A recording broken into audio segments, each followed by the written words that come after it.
What's going on, guys? Welcome back. We got another project in the shop. I know it's kind of been a long hiatus. I did film some stuff on my Supra, which is kind of mostly done now. It just kind of was one of those projects where, because it was my own and it was in the shop, I tend to roll through things because it's not making me money. And if it's not making me money in the shop, what's the point? We are back at it now. We have Owens green thing, or whatever he wants to call this thing, Slimer, in the shop.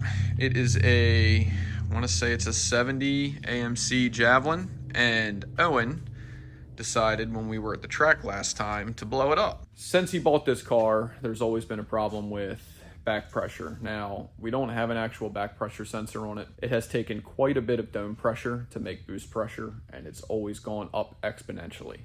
I think he took 52 pounds or something like that a dome to make 30 couple pounds of boost. What he had ran the car on previously, apparently this day at the track, the car did not like. It made more boost and it wound up torching the head gasket on it. We are gonna fix that for him right now. As you can see, I got this passenger side exhaust manifold out. He still has the driver's side one on here. He was going to attempt to build a turbo kit himself, which I'm really happy that he didn't once he realized how tight this thing was gonna be for space. The number one thing that I think contributed to this whole back pressure blowing up issue was the old crossover pipes on the turbo kit were either 2" or 2 1/4, but I'm pretty sure they were 2" because that's what size the V-bands were on the manifolds. He was going to keep it the same way and run 2 1/2" from there out. And once I got the car here, I decided that that was not a good idea. So this is a 2" V-band that was on the manifolds before, and this is a 2 1/2" V-band. Now, I know that doesn't sound drastically different, but you can see this 2 1/2" one inside of there, and that's a lot of surface area. And the outlet of these turbos is, the outlet of this manifold is very close to 2 1/2". What I wound up doing was cutting his 2" ones off, which I threw out over there. This was a new one, and we welded these 2 1/2" guys on there. So when I do these manifolds, what I like to do is I will preheat this area pretty good with a torch. These are cast steel, not cast iron.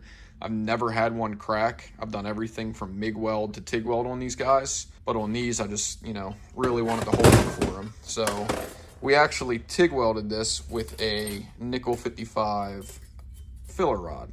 Every time I've ever done cast, whether it be cast iron or cast steel, I've always used this nickel rod, and I've had really good results out of it. I actually welded up a buddy of mine's block, his 7.3 block that had cracks in it, with that same rod, and it's been like 3 or 4 years, and where I welded it has held up. We did drill the start and stop of both welds, but the block cracked in other places because it's a 7.3 power stroke. This is the reason why we are switching to 2 1/2. You can see just how tiny that 2" pipe is coming out of the manifold. So 2 1/2 has been really, really good to me over the years. I've pretty much done every turbo LS turbo kit I've ever done in 2 1/2, anywhere from 500 horsepower cars all the way to 1500 horsepower cars, and I've had no issues with it. We're gonna redo this entire kit in 2 1/2.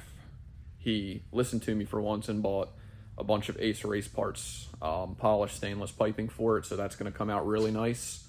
We have a Monkey Fab turbo mount deal. We're going to try to put the turbo in the same spot so none of the other stuff has to change. And I'm really curious to see what this car does back to back, just from the turbo kit changes from what it used to be to what we're going to. We're going to get cracking on this guy. Hopefully this shouldn't be too long of a project. We're just building the hot side. The cold side of the turbo kit is already done. The exhaust is already done. Everything is plumbed. The car does run and drive. It drove in here. If we get the turbo stuff done, then we can just put it back together and he can go drive it. All right, guys, we got some progress going here on Slimer. The Monkey Fab guy trimmed down and bolted into where it needs to be, and we got the start of this passenger side turbo runner done. I did have to trim this frame rail. This is just a rough cut. This is pretty much a fully boxed frame rail here, and then this piece here is where they cut before that was part of the inner fender well. So what I'm going to wind up doing is trimming this back and cleaning these edges up, and then I'm going to cut this piece off and then probably weld the top of this frame rail up on just this edge where it's rolled over. That way I can weld it up and, clean it up with the grinder, make it look nice and pretty. But that was pretty much our only option because he wanted to keep the same mount here. He wanted to keep his downpipe, where it was. And the turbo in the same location, just so we didn't have to change the intercooler piping and stuff like that. So this was my best option. and I'm using the parts that he supplied with me. These Monkey Fab turbo flanges they're decent for what you get out of them.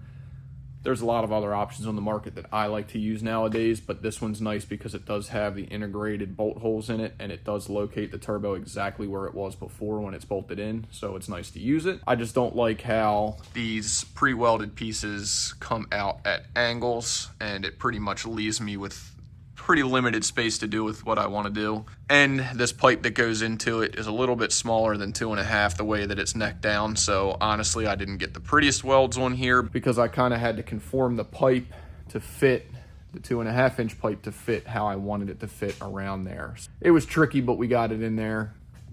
I did get this other 90 cut up. We're probably gonna come out of here with a 90 most likely.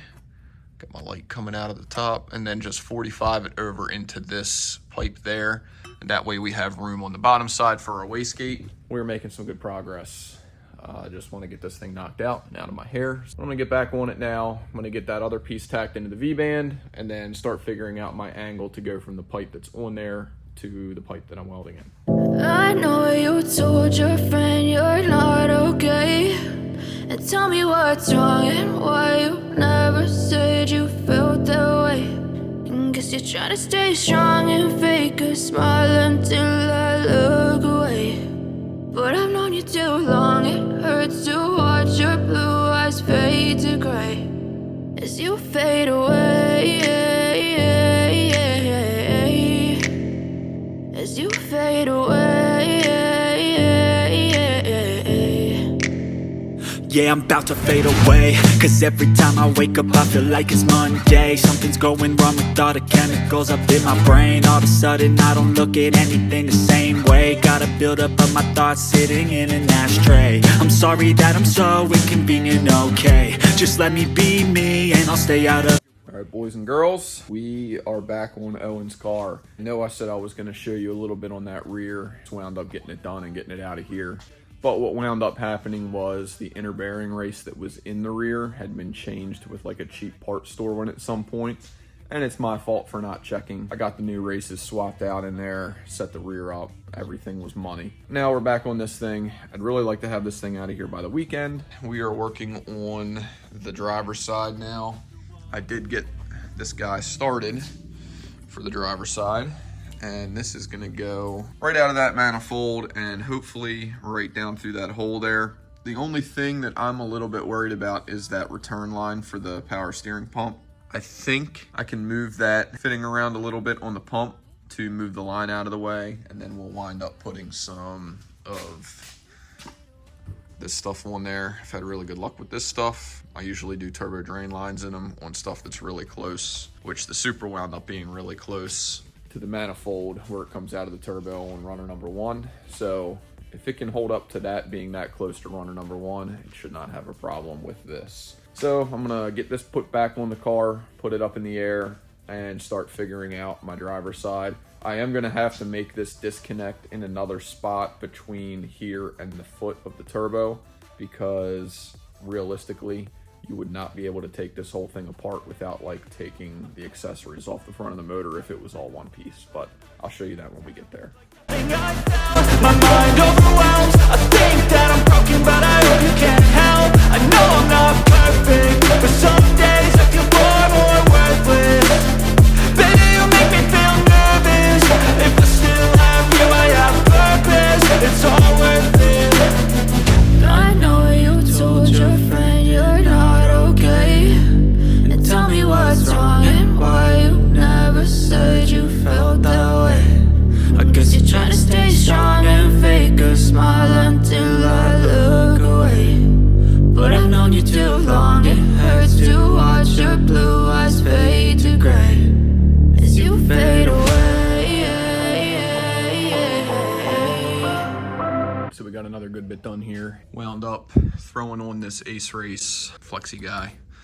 Flex Bellow, that's what that's called. I know you guys have seen me use these before. There's a lot of argument whether these should get used on turbo kits anymore or not, because they expand, or they can expand if there's excessive back pressure. I don't think there's gonna be any excessive back pressure in this turbo kit. Plus, Most of the time that you're having issues with these guys is if you run a cheaper one from like Amazon, not a Vibrant or an Ace Race Parts piece itself.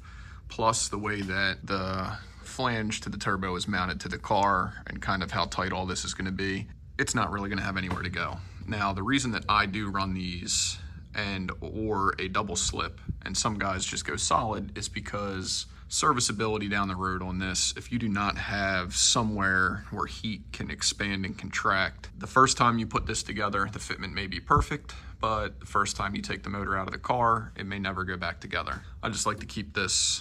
We also threw this V-band in here, so this pipe can come out separately when you take the car apart, because if you were to try to take this apart from this header to that header, there is no way that it would come out. Just need to kind of finish this side out.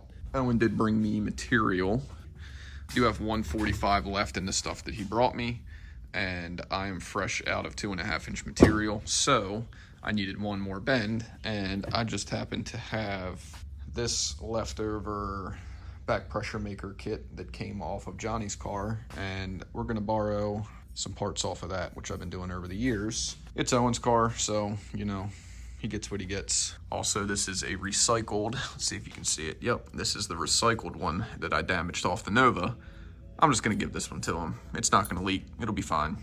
Again, it's Owen, so he gets what he gets. Pretty much now, we're gonna get down from this guy, you know, come down this way. I forget which way I had this oriented to fit. Got this piece welded onto the turbo foot, so that shouldn't have to come back out until I final weld it, and then get the wastegates in.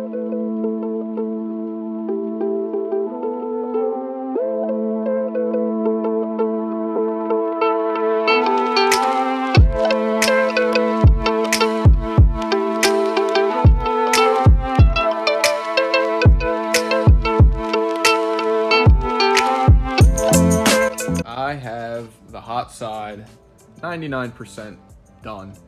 The only thing that is not done is I have not added the wastegates to it, but everything else is completely done and welded out. And I'm relatively happy with how it came out. Besides having to use this one black piece of, you know, recycled pipe, everything lays in here pretty nice. We all line up pretty good. Everything bolts together. I need to loosen the side up here because it's got a little bit of tension on this, but this actually rotated up when I took it apart, and I'm going to assume that that's why. The only thing that is going to suck now is trying to figure out where I'm going to put the wastegates. This side looks relatively easy. I can probably come off of this bend. I just didn't want to hang it too far low. I'm gonna ask Owen what he wants to do. I probably imagine that's why this car had 144mm wastegate on it before. Had as a tongue twister, second time I said it. I can probably come up with one up here if there is room allowed for the tire to turn, but either way, it's still gonna be a pretty tight fit. I really can't get one down here off of this pipe because our steering linkage is in the way, so it kind of makes me wish this car had a rack and pinion. We are pretty much wrapped up on it. Kind of a sigh of relief. I really wish I had the wastegate merges here tonight. They don't come until midday tomorrow, and I come in early tomorrow. I really wanted to finish this tonight. I'm gonna have to wait until they come in. So we're just waiting on those, which really kind of sucks because this weekend for me is super busy.